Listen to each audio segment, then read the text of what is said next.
ना आपने बुद्ध, बालक बुद्ध, जब उनका जन्म हुआ तो किसी ज्योतिषाचार्य ने कहा कि जिस दिन ये संसार देख लेंगे उसी दिन वैराग्य हो जाएगा। उनके पिता ने ऐसा योजना बना दी, परकोटा बना दिया एकड़ों में, बोले कभी संसार देखने ही नहीं दूंगा पुत्र को, कभी वैराग्य नहीं होगा। पूरा युवावस्था निकल गई, बाल अवस्था निकल गई, विवाह हो गया। विवाह होने के बाद जब संतान हुई तो पिता के मन में बात आई कि अब मेरे नाती हो गया है, मतलब पुत्र अब गृहस्थाश्रम में आ गया है, पत्नी बच्चों का ध्यान रखने लगा है, इसका मतलब अब इसको वैराग्य नहीं होगा। पत्नी आ गई, बच्चे आ गए, अब कैसे वैराग्य होगा? तो पिता ने कहा अब मैं कुछ दिन के लिए कहीं भ्रमण पर जा रहा हूं और मंत्री जी आप पुत्र का ध्यान रखना, पुत्र बुद्ध का ध्यान रखना, और इनकी इच्छा हो तो बाहर घुमा लाना। लेकर के गए, पहली बार बाहर निकले। जैसे ही बाहर निकले तो अपने मंत्री जी से पूछे, मंत्री जी ये बालक कहां जा रहा है? बोले कि प्रभु ये विद्यालय पढ़ने के लिए जा रहा है, अध्ययन करने के लिए जा रहा है। अच्छा, हमारे गुरुजी तो घर ही आते थे पढ़ाने के लिए। बोले आपके पिता ने व्यवस्था की थी, लेकिन वास्तव में बालकों को विद्यालय जाना पड़ता है, विद्यालय में अध्ययन करना पड़ता है। बोले अच्छा। थोड़ी और आगे गए तो जाकर के देखा कि वही बालक का अब विवाह हो रहा है। बोले अच्छा, हमारा भी तो विवाह हुआ था, ये वही हो रहा? बोले हाँ, अब ये इस बालक का विवाह हो गया। वही बालक अब थोड़ा और बड़ा हुआ तो उसका विवाह हो गया। आगे एक व्यक्ति अपनी पत्नी और बच्चों के साथ जा रहा था। बोले ये क्या हो रहा है? बोले कि अब गृहस्थ आश्रम में प्रवेश करने के बाद पत्नी और बच्चों की इच्छा पूर्ति के लिए निकला है। अच्छा, थोड़ा और आगे जाकर के देखा तो क्या देखा कि एक वृद्ध पड़ा था बिस्तर पर, खांस रहा था, बीमार हो गया था। बुद्ध बोले ये क्या हो रहा है? बोले कि महाराज व्यक्ति एक दिन वृद्ध हो जाता है और वृद्धता में उसको कोई रोग लग जाता है और रोग लगने पर फिर उसकी ऐसी रुग्णावस्था हो जाती है।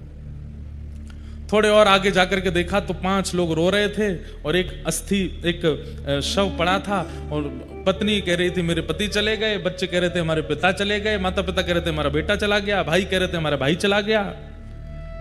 बुद्ध ने जैसे ही वो दृश्य देखा बोले ये क्या हो रहा है? बोले कि महाराज ये हमारे जीवन का काट्य सत्य है, एक दिन हमारी मृत्यु हो जाती है, पत्नी बच्चे घर परिवार सब बैठे रह जाते हैं और हम लोग चले जाते हैं।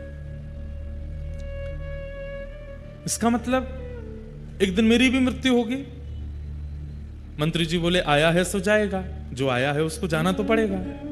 मेरे बच्चे भी ऐसे रोएंगे, मेरी पत्नी भी रोएगी, मेरे परिवार के लोग भी रोएंगे। बोले हाँ महाराज रोना तो पड़ेगा। बस उसी दिन बोले कि अगर इन सबके बीच रह करके ममत्व प्रकट करके एक दिन सबको रोता बिलखता छोड़ के जाना पड़ेगा और मैं जाऊं, उसके बाद तो सब रोएंगे, पर मेरे सामने भी तो सब जा सकते हैं, मेरे बालक भी जा सकते हैं, मेरी पत्नी भी जा सकती है, मुझे भी रोना पड़ेगा। ना मैं रोऊंगा ना किसी और को रोने दूंगा। उसी समय वैराग्य चित्त में आ गया, सब त्याग करके बुद्ध बन गए और वही बुद्ध के रूप में प्रकट हो गए। त्याग भागव यानी कि वैराग्य या तो अनुभव से आएगा या ठोकरों से आएगा। जीवन में जितने उतार चढ़ाव आते जाएंगे, जैसे जैसे लोग मिलते जाएंगे, उन लोगों से मिलने के बाद में आप लोगों को कई चीज का अनुभव होता रहेगा, वैराग्य आता रहेगा चित्त में। तो वैराग्य के लिए अनुभव का पात्र होना चाहिए। भागव और अंतिम आया त्याग। वैराग्य और त्याग इन दोनों में अंतर है, बहुत ध्यान से सुनिएगा। वैराग्य किसको कहते हैं और त्याग किसको कहते हैं? वैराग्य का मतलब वस्तुओं के बीच में रह रहे हैं पर उन वस्तुओं से ममत्व नहीं है, उसको वैराग्य कहते हैं। और त्याग किसको कहते हैं? जहां पर वस्तु भी नहीं है और उसके प्रति ममत्व भी नहीं है, वो त्याग है। वैराग्य की चरम स्थिति त्याग कहलाती है। सब साधनों के बीच में रह करके भी उनके प्रति इच्छा नहीं होती है, वैराग्य है। राग रहित वैराग्य। और जहां साधन का भी त्याग और उसके प्रति इच्छा का भी त्याग, वो त्याग कहलाता है। तो त्याग अंतिम स्थिति है। त्याग के लिए क्या चाहिए? बोलो त्याग के लिए सत्संग रूपी पात्र चाहिए। जब तक सत्संग नहीं बनेगा, जब तक संग नहीं बनेगा, जब तक अच्छे लोगों के बीच में रह करके भगवत चर्चाएं नहीं मिलेंगी, तब तक त्याग नहीं बन सकता जीवन में।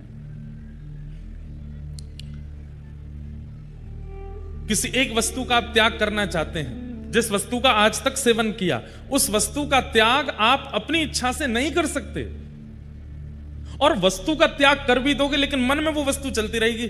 मन तो हो रहा है खा लूं, मन तो हो रहा है थोड़ा सा इसको पी के देख लूं, मन तो हो रहा है थोड़ा सा इसका सेवन तो कर लूं। मन से भी नहीं जाएगा। मन से और तन से दोनों रूप से त्याग तो तभी हो सकता है जब सत्संग मिलेगा। सत्संग का मतलब इसको नहीं कहते जो हम कर रहे हैं, यह भी सत्संग है, पर सत्संग के और भी कई रूप हैं। और कौन कौन से रूप हैं? वस्त्र भी सत्संग कहलाते हैं। आप क्या पहनते हो? अभी हम जीन्स पहन के आ जाएं फटी हुई और मंच पे आके प्रवचन करने लगे, किसी पर कोई फर्क नहीं पड़ेगा हमारी बात का। वास्तव में फर्क पड़ता भी वस्त्रों से है।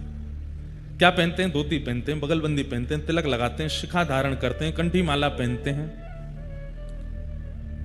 सब कुछ सत्संग कहलाता है। आपका श्रृंगार भी सत्संग है, आपका आवरण यानी कि वस्त्र भी सत्संग है, आपका उठना बैठना भोजन भी सत्संग है। आप क्या खाते हैं क्या नहीं खाते हैं उससे भी सत्संग का प्रभाव होता है। कैसों के संग बैठते हैं, किससे मिलते हैं, कहां जाते हैं, कैसी स्थिति का प्रयोग करते हैं, सब सत्संग है।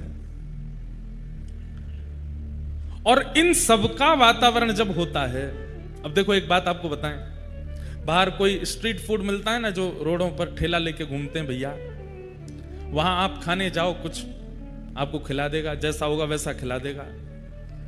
लेकिन जैसे हम जाएंगे ना धोती बगलबंदी पहन के, तो अगर व्यक्ति ठीक होगा तो पहले महाराज जी 1 मिनट रुको, पहले बर्तन धोऊंगा, बर्तन धोएगा, फिर हाथ मांजेगा, सब साफ सुथरा करेगा, मक्खी मच्छर सब उठा देगा। क्यों? वो जानता तो है नहीं, लेकिन केवल वस्त्रों से उसको क्या अनुभव हुआ कि कोई सत्संगी महापुरुष है, इसके लिए हमको सामान्य वस्तु नहीं कुछ विशिष्ट देना चाहिए। फ्लाइट में एयर होस्टेस आपसे नॉनवेज पूछ भी लेगी, लेकिन हमारे तो वस्त्रों को देख करके पानी ही पूछती हैं बस। ठंडा पिएंगे कि सादा, ये बता दीजिए। क्योंकि पता है भोजन तो करने वाले हैं नहीं। कैसे पता? वस्त्र भी तो सामने वाले के चित्त में कुछ प्रकट कर रहा है, तो वस्त्र भी सत्संग है, तिलक भी सत्संग है। आप अपने घर पर जब फ्री टाइम में बैठते हैं, किस आकृति में बैठते हैं उससे भी पता चलता है कि आप सत्संगी हो कि नहीं। पड़ गए सोफा पे पांव ऊपर करके, ये सत्संग नहीं। वो बैठते भी सत्संगी का बैठना भी एक अलग रूप में होता है, उठना चलना फिरना सब कुछ उसका सत्संग बन जाता है। उससे त्याग बनता है। ऐसा व्यक्ति जो वस्त्रों से लेकर के भोजन से लेकर के संगति तक में सत्संग को निश्चित रखता है, वो व्यक्ति कभी भी किसी भी वस्तु का त्याग बिना किसी ममत्व के कर सकता है। उससे त्याग बन जाएगा। त्याग के लिए सत्संग का पात्र।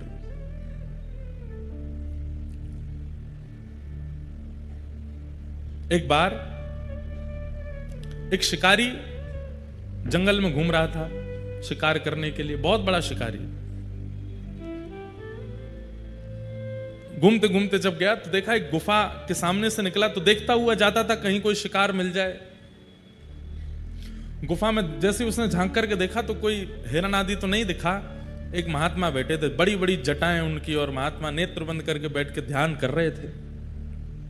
तुरंत अपना घोड़ा रोका और बोला कि मेरी मां मुझसे कहती थी कि हम शिकारी हैं, हम वन में रहते हैं, हम मांस खाते हैं, लेकिन कभी भी कोई संत मिले, गुरु मिले, उससे प्रणाम जरूर करना, उससे आशीर्वाद जरूर लेना। दौड़ करके गया, महाराज जी प्रणाम, आपको वंदन करता हूं, आप इस जंगल में भजन कर रहे हैं, मैं इस जंगल का शिकारी हूं, मैं यहीं रहता हूं। महाराज जी ने नेत्र खोले, अच्छा बेटा खुश रहो। बोले अब मैं और तो कुछ आपकी सेवा नहीं कर सकता, मुझे बस ये बताइए कुछ पाएंगे, कुछ भोजन करेंगे, आप कुछ खाएंगे? नहीं नहीं बेटा, हम सब आनंद मंगल हैं, फलाहार करते हैं, फल खाते हैं, फल खा करके जीते हैं, और कभी 5-6 दिन में एक बार फल खा लेते हैं। फल खाते हैं, फल कोई खाने की चीज है? आप कहें तो मैं बढ़िया एक हिरन लेकर के आऊं, आप भोग लगाना, मुझे भी दे देना। अब संत बेचारे अब क्या बोले उसको। तो अब देखिए सत्संग का प्रभाव कैसा होता है। संत थोड़े मुस्कुराए। अब उसको ये तो नहीं कहा कि बेटा हम लोग मांसाहार आदि नहीं करते। उसको क्या बोले, तुम जो हिरण पाते हो ना वो तो सामान्य है,